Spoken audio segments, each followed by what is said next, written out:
DC machine. Today we are discussing about the DC machine. DC machine में आपके दो हैं, जनरेटर या डायनेमो ऑब्लिक मोटर।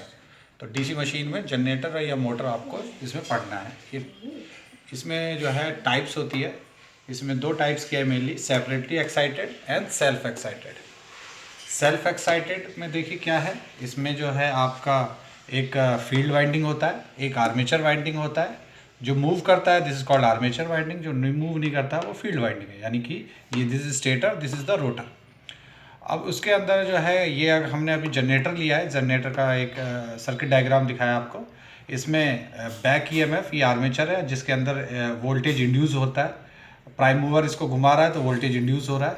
ये ब्रशेस हैं, कार्बन ब्रशेस, दो ब्रशेस हैं। इसमें आर्मेचर के अंदर रेजिस्टेंस होता है, कॉपर की वाइंडिंग होती है तो आर्मेचर का resistance, total resistance of the armature. और ये इसका करंट, और हमने लोड लगाया है। और ये यहाँ पे फील्ड करंट है, this is called field resistance, this is called magnetising. तो यहाँ पर हम डीसी सप्लाई देते हैं और ये प्राइम मूवर इसे घुमाते हैं तो फैराडे के लॉ के प्रिंसिपल से यहाँ पर वोल्टेज इंड्यूस हो जाती है और हमारे लोड को जो है सप्लाई मिल जाती है। तो आर्मेचर में हमारी वोल्टेज इंड्यूस होती है, फील्ड वाइंडिंग फ्लक्स बनाती है। तो इस तरीके से ये जो है इंडिपेंडेंट है, ये वाइंडिंग और ये वाइंडिंग आपस में इंडिपेंडेंट है, इनका कोई कनेक्शन नहीं है। ये आपस में किसी से पर डिपेंड नहीं करते, इसकी सप्लाई इस पर डिपेंड नहीं करती, इसका सिस्टम इस पर डिपेंड नहीं करता, इसलिए इसको सेपरेटली एक्साइटेड कहा गया है। इसका एक्साइटेशन इंडिपेंडेंट है इससे, तो इसलिए इसका नाम सेपरेटली एक्साइटेड है। ये जनरेटर का एग्जाम्पल हो गया। अब इसी को अगर मोटर दिखाना है तो मोटर में आ जाएगा। अब यहाँ पे वोल्टेज इंड्यूस होता है और जब हम मोटर के केस में बैक ईएमएफ के नाम से ये जाना जाता है। तो यहाँ पर ये बैक ईएमएफ होता है जो कि वोल्टेज को अपोज करता है। जिसने इसको बनाया वोल्टेज इसके अंदर इंड्यूस होती है, लेकिन ये इसने इसकी मूवमेंट ने यानी डीसी सप्लाई ने इसको बनाया तो ये इसको अपोज करता है by the help of Lenz law. तो इसलिए इसका नाम बैक ईएमएफ पड़ा। तो मोटर के केस में ये बैक ईएमएफ होता है, जनरेटर के केस में ये इंड्यूस्ड ईएमएफ होता है। बाकी ये सब देखिए लोड करंट, अब यहाँ पर डायरेक्शन का चेंज हो गया, अब डायरेक्शन इस तरफ से है और फील्ड करंट वही इसी तरीके से है, तो ये मोटर हो गया। तो फ्लक्स, इसके अंदर का जो फ्लक्स है वो इंडिपेंडेंट होता है इसकी सप्लाई से। तो ये दोनों इंडिपेंडेंट होते हैं, तो इसलिए ये जो है सेपरेटली एक्साइटेड है। तो अब आइए और इसके बाद नेक्स्ट सेल्फ एक्साइटेड। अब सेल्फ एक्साइटेड में ये तीन टाइप्स की होती है, series, shunt and compound. Series का मतलब कि फील्ड वाइंडिंग, अब ये देखिए ये है फील्ड वाइंडिंग और ये है आर्मेचर वाइंडिंग। फील्ड वाइंडिंग और आर्मेचर वाइंडिंग सीरीज में कनेक्टेड है, तो इसलिए ये सीरीज जो है कनेक्शन कहलाता है, सीरीज जो मशीन कहलाती है। शंट में जो है ये दोनों पैरेलल में, शंट का मतलब होता है पैरेलल। तो फील्ड वाइंडिंग और armature winding connected in parallel, तो इसको जो है हम शंट जनरेटर कहेंगे। उसके बाद कंपाउंड में ये दोनों को कंबाइन कर दें, यानी कि combination of series and shunt. इसमें जो है आपको ये देखिए इसमें पैरेलल भी है और सीरीज में भी है। तो फील्ड वाइंडिंग सीरीज में है, फील्ड वाइंडिंग पैरेलल में है, तो इसे कंपाउंड कहा जाता है, कंपाउंड जनरेटर। तो इस तरीके से ये तीन जो है हमारे सेल्फ एक्साइटेड होते हैं क्योंकि ये डिपेंड होंगे, ये आपस में फील्ड वाइंडिंग एंड आपकी armature winding is dependent on each other. तो अब आप आइए इसमें हम जो है जनरेटर के केस में चलते हैं। जनरेटर का ये हमने सर्किट डायग्राम बनाया। पावर ऑफ ए लोड, अब लोड यहाँ पर लगाया है तो उसकी लोड की पावर निकालने का formula PL = VT, terminal voltage and load current. तो इस तरीके से इससे आप इस फार्मूले का इस्तेमाल करेंगे। एंड इसमें आप देखिए क्योंकि ये सीरीज में है तो line current is equal to field current is equal to armature current, यानी ये तीनों चीज़ एक ही है सीरीज के जनरेटर के केस में। उसके बाद वोल्टेज इंड्यूस जो है, क्योंकि वोल्टेज इंड्यूस आर्मेचर में होता है तो उसकी वैल्यू ज़्यादा होगी और VT टर्मिनल वोल्टेज कम हो जाएगी इन जनरेटर। तो जनरेटर के केस में EG is greater than VT, तो इस वजह से EG = VT + IA RA + SE, क्योंकि ये दोनों सीरीज में है तो ऐड होंगे तो ये वोल्टेज ड्रॉप हो जाएगी जो कि रेजिस्टेंस ड्रॉप कर देगा, प्लस टर्मिनल वोल्टेज को मिलेगा। तो इस तरीके से जो है वोल्टेज इंड्यूस हमारी इस रूप में खर्च हो जाती है, प्लस कुछ जो है खर्च हमारी जो ड्रॉप हो जाएगा वो ब्रशेज भी ले लेगा। जो ये दो ब्रशेज हैं ये भी वोल्टेज ड्रॉप करते हैं, तो इसकी वजह से ये इक्वेशन हमारा न्यूमेरिकल्स में काम आएगी। तो इस तरीके से आपका जो है ये फार्मूला हो गया। Power developed in armature, armature के अंदर कितनी पावर डेवलप हो रही है तो उसके आर्मेचर के अंदर वोल्टेज इंड्यूस कितनी हो रही है EG, और करंट उसमें कितना फ्लो कर रहा है IA, तो EG IA। तो इस तरीके से power developed in armature, armature के अंदर इलेक्ट्रिकल पावर इतनी डेवलप हो रही है। Flux depend upon the load current, flux इसमें जो है लोड करंट पे वेरी कर रहा है या आर्मेचर करंट पे वेरी कर रहा है, क्योंकि ये सब एक ही चीज है। तो फ्लक्स जो है वेरी हो जाता है, नॉट कांस्टेंट, यानी कांस्टेंट नहीं रहता फ्लक्स, इसमें वेरी होता है, क्योंकि लोड हमारा वेरी होगा तो फ्लक्स भी वेरी होगा। तो इस वजह से जो है हमारे ये चीज़ ये होता है। अब देखिए ये जो दोनों चीज़ है, ये एक मैं आप सबसे पहले इसे बताने से पहले मैं आ जाइए, आप पहले एक जर्नल फार्मूले में आ जाइए। तो जर्नल फार्मूला हमने ये भी ड्राइव होकर के आया है, एक मशीन डीसी मशीन के अंदर ईएमएफ इक्वेशन, जनरेटर के केस में इसे ईजी कहते हैं, मोटर के केस में बैक ईएमएफ कहते हैं। तो इसका डेरिवेशन हमने किया है, ये ड्राइव होकर के आया, this is called flux. Z is the total number of conductor in armature, N is the speed of the armature in RPM, P is the number of poles 60, A is the number of parallel paths in armature। अब इसमें जो है दो winding होती हैं, जो armature में हम दो वाइंडिंग मुख्य तौर पे करते हैं, एक वेव वाइंडिंग, एक लैप वाइंडिंग। वेव वाइंडिंग में पैरेलल पाथ दो होते हैं और लैप वाइंडिंग में जो है पैरेलल पाथ पोल के बराबर होते हैं, जितने पोल होंगे उतने पैरेलल पाथ होंगे। तो इस फार्मूले में देखिए LAP, तो A बराबर P, तो A बराबर P आपको इस फार्मूले से, इस शब्द में ही ये आंसर छुपा हुआ है, और बाकी में A इक्वल टू 2 है। तो इस तरीके से देखा गया तो बैक ईएमएफ और इंड्यूस्ड ईएमएफ जो कि डायरेक्टली प्रोपोर्शनल होता है फ्लक्स एंड स्पीड, यानी कि अगर फ्लक्स को चेंज कराएंगे तो ये वैल्यू चेंज होगी, स्पीड को अगर वेरी कराएंगे तो हमारी ये वैल्यू चेंज होगी। तो इस तरीके से ये हमारा एक रिलेशन, जनरल रिलेशन है फॉर ऑल मोटर्स या ऑल जनरेटर्स। उसके बाद फिर टॉर्क इक्वेशन, अब देखिए टॉर्क डेवलप हो रहा है आर्मेचर में, और बैक टॉर्क भी होता है। जनरेटर के केस में इसे बैक टॉर्क कहते हैं, और मोटर के केस में ये डेवलपिंग टॉर्क इन आर्मेचर। तो इसमें फार्मूला है PZ phi IA by 2 pi A। तो फिर वही P for poles, number of pole, Z is the total number of conductor in armature, flux पर pole and armature current, and 2 pi N is the number of parallel paths. तो इस तरीके से फिर इसका देखिए, ये आप देख सकते हैं कि ये जो है आपका डायरेक्टली प्रोपोर्शनल है, ये भी डायरेक्टली प्रोपोर्शनल है आपका फ्लक्स एंड आर्मेचर करंट, यानी कि टॉर्क की वैल्यू जो है कम या डिक्रीज या इंक्रीज होगी अगर फ्लक्स को हम इंक्रीज डिक्रीज कराएं या आर्मेचर करंट को इंक्रीज डिक्रीज कराएं, तो ये वैल्यू भी इंक्रीज डिक्रीज होती है। तो इस तरीके से ये एक जनरल फार्मूले हम दोनों के हमको जो है मिल गए। तो अब इस फार्मूले को आइए इस्तेमाल करते हैं, जो कि हम ये हमारा सीरीज़ के केस में। तो सीरीज़ के केस में क्योंकि फ्लक्स हमारा वेरी कर रहा है, वो डिपेंड ऑन द करंट, और करंट भी क्योंकि लोड करंट हमारा वेरी होता है डिपेंड अपॉन लोड, इस वजह से हमारा जो है इंड्यूस्ड ईएमएफ जो है फ्लक्स एंड एन, यानी कि फ्लक्स भी वेरी होता है, स्पीड भी हम वेरी कर सकते हैं। तो इस तरीके से वोल्टेज इंड्यूस जो है इन मुख्य तौर पर इन दोनों पर ही निर्भर करेगी। बैक टॉर्क वो आर्मेचर करंट के स्क्वायर होगी, क्योंकि ये किस पर डिपेंड कर रही है, आर्मेचर करंट पर। और उसके बाद IA जो है हमारा पहले से ही उसमें फार्मूले में था, तो इसलिए ये IA स्क्वायर हो जाएगा। तो ये जो है स्क्वायर टाइम्स जो है इसका रिलेशन हो जाता है। तो ये एक हमारे दोनों फार्मूले बन गए आपके सीरीज जनरेटर के लिए। ऐसे ही अब आइए शंट के देखते हैं। शंट में जो है क्योंकि हमारा फील्ड वाइंडिंग पैरेलल में कनेक्ट है, तो पैरेलल में क्योंकि वोल्टेज सेम रहती है, तो VT/R शंट से हम फील्ड करंट निकाल सकते हैं। फील्ड करंट के बाद हमारा लोड करंट PL/VT से हम लोड करंट निकाल सकते हैं। उसके बाद armature current is equal to IL + IF।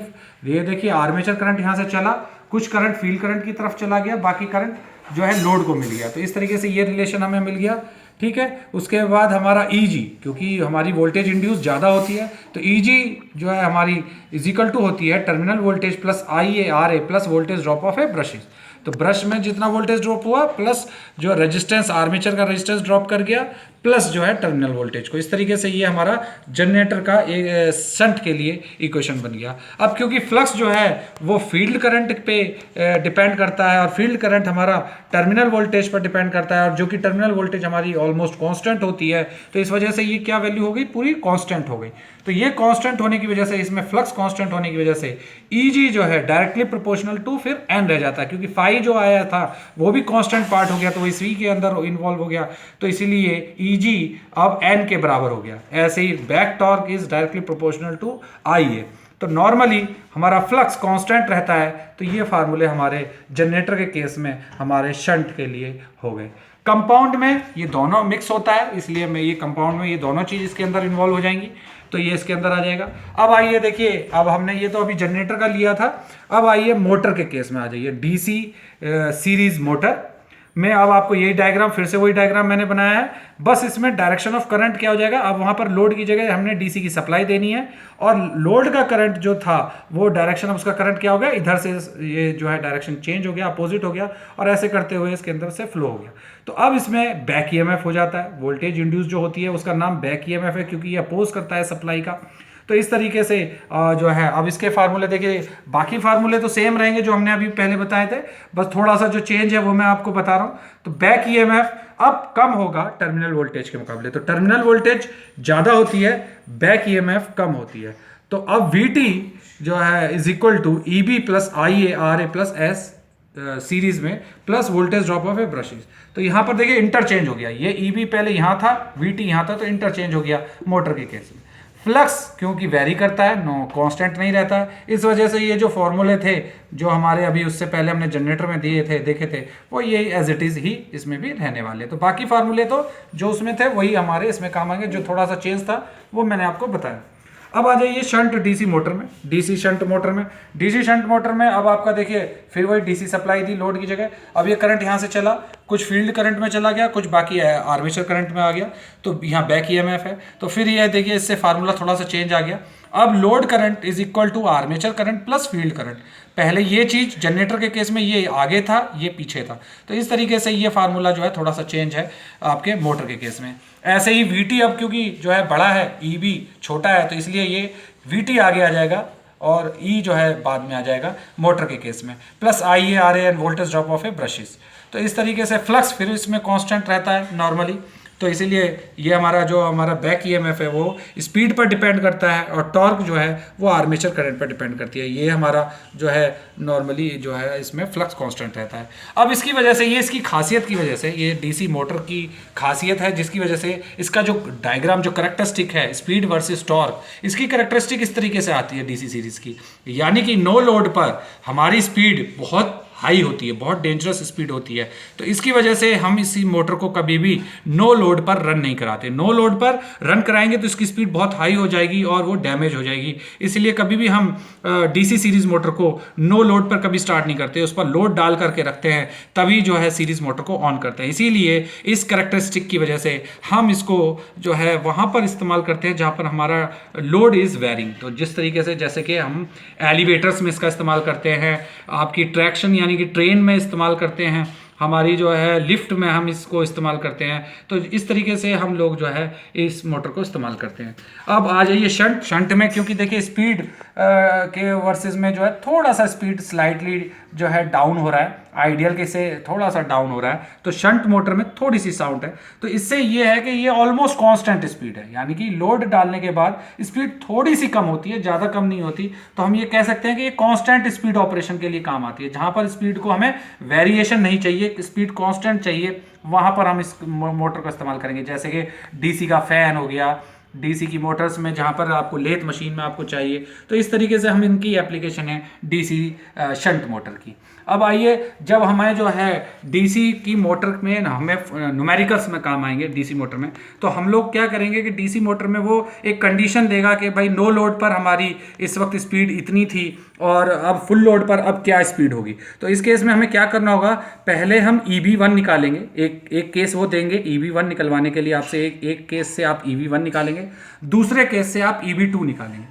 ये है जब नो लोड पर मोटर चलती है या फुल लोड पर चलती है, ये जब जो है दूसरा लोड कर देते हैं तो लोड इज़ डिफरेंट, तो अलग वैल्यू आएगी, लोड इज़ जो है नो लोड पे ये अलग आएगी। तो ये दो कंडीशन से आप ये EB1 एंड EB2 निकालेंगे, जैसे अभी हमने इन फार्मूलों को इस्तेमाल किया।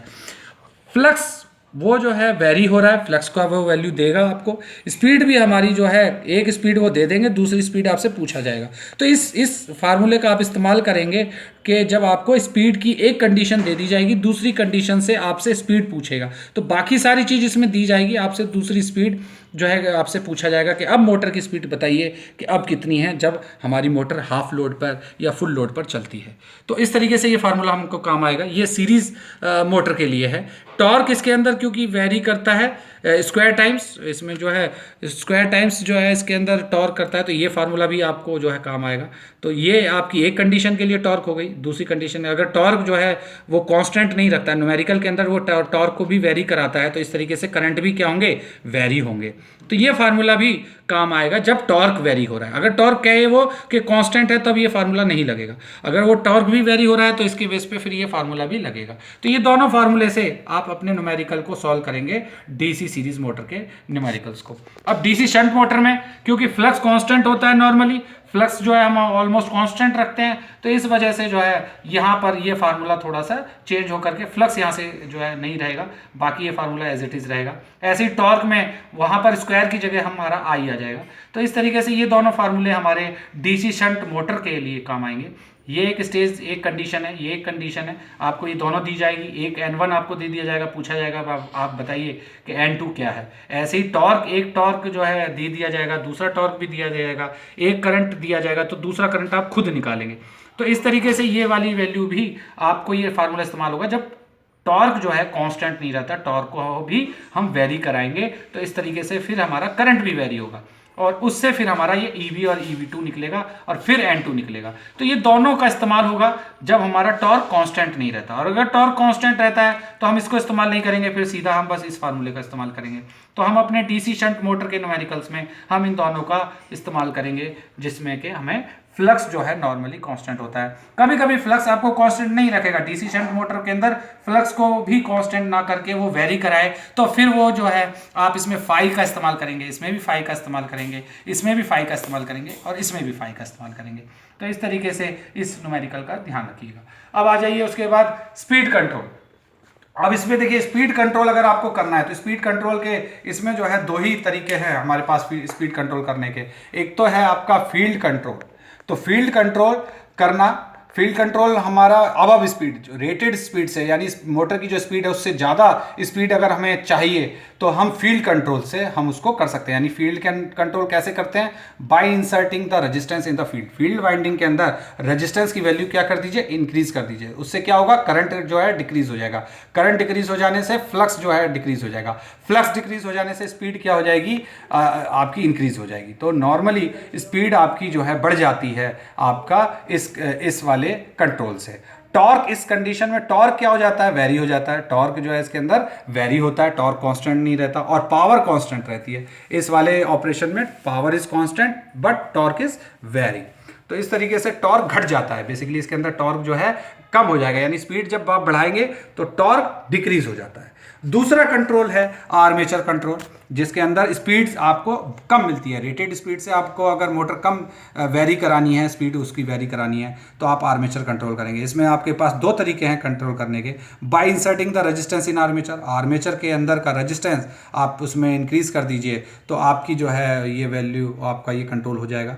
By decreasing the terminal voltage, voltage के टर्मिनल वोल्टेज की वैल्यू VT को अगर आप डिक्रीज कर दें तो इसकी स्पीड कम हो जाएगी। तो इस तरीके से इन दोनों तरीके से आप क्या कर सकते हैं? आर्मेचर कंट्रोल कर सकते हैं, जिसमें स्पीड आपको जो है डिक्रीज कर सकते हो आप। इस केस में आपका क्या ऑपरेशन होता है? Torque is constant. इस केस में आपका टॉर्क कांस्टेंट रहता है लेकिन पावर वेरिंग होती है। पावर जो है आपकी वेरी हो रही है लेकिन टॉर्क इस वक्त कांस्टेंट हो रहा है। तो ये आर्मेचर कंट्रोल की एक करैक्टरिस्टिक हो गई। तो दो तरीके के मुख्य तौर पे कंट्रोल होते हैं, एक फील्ड कंट्रोल, एक आर्मेचर कंट्रोल। तो इस तरीके से जो है हमारा ये एक डीसी मोटर का एक कंप्लीट एनालिसिस हो गया। Thank you.